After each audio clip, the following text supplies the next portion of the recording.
Well, hello there. I thought I'd take a moment to try something a bit different. As some of you may or may not know, I work on a radio station called Men's Radio Station. Now, don't worry, this is not about advertising stuff that I do, so hear me out. But the reason why I mention Men's Radio Station is because the strapline is where men really talk. And I realise I'm a bit of a hypocrite because I don't talk about how I feel very often. And I thought that maybe I should take a moment to share something that has bugged me for a long, long time that actually I don't know if I say out loud in all sincerity as often as I should. Now, it's to do with my work. It's no hidden secret that I am what some might call an aspiring broadcaster. I have an immense passion for all things radio, but in particular, my passions lie on air. And for a long time, I have been trying to carve out a career in broadcasting that would see me front a program on a great number of radio stations, really, not targeting any in particular, that I can actually refer to as my own. So, why do I mention this? There are loads of people like me.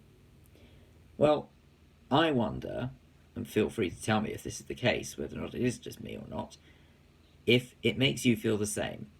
So passionate am I about my career that I feel nothing but immense frustration that I haven't managed to achieve what I have set out to achieve in life.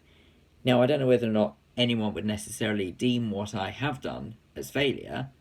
I don't believe it is. I hope that 2 weekly slots on national stations and occasional broadcasting on the BBC does not warrant being called a failure. But at the same time, it's not what I'm after.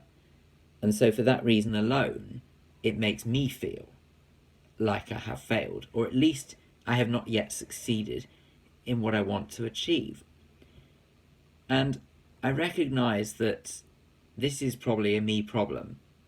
I reckon that there are people looking on, if at all interested, and don't think for a second, wow, what a letdown. He's not done what he needs to do in life. In fact, on the contrary, I've had people be very flattering and reassure me about what I have done and how pleased they are and impressed and all of that, which is lovely to hear, but it doesn't help the demons. And those proverbial demons, unfortunately, play havoc because forever you've got going on in the mind, I've not done this, I've not done what I want to do. And it's especially difficult at this time of year. Christmas and New Year is typically when those who haven't broken through the barrier, as it were, to make it to full-time broadcasting get given the chance. And yet I still find myself in a position where I have not been given that chance. And I don't know why it is. Now, I know this is my problem. I absolutely know this is something clearly that I need to change in what I'm doing. So I don't want anyone thinking that this is angling for sympathy, because I really promise you it is not. I actually don't like sympathy at all. If anything, it makes me feel worse. But I thought I would say it out loud, because I don't say it out loud, ever, really. Maybe it's a case of the green-eyed monster when I see other people, and jealousy is a vile emotion, we all know, but it is a perfectly natural emotion. But some handle it better than others, and maybe I don't always handle it the best way I could. So for that, I'm sorry.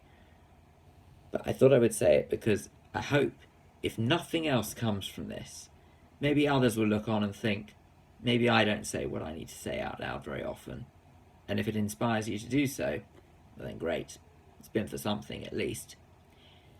I would also like to say that if you have watched this to the end, which don't worry, this is the end now, I thank you, because clearly you're braver than I am. But at the same time, you've also got the patience of a saint. So thank you for listening to my woes, if you can even call them woes. I doubt it. Maybe it's not woes. But I'm grateful, because actually sometimes we just need someone to listen once in a while. And that goes for in a radio sense and in everyday life sense as well. And you've done just that for me. So thank you.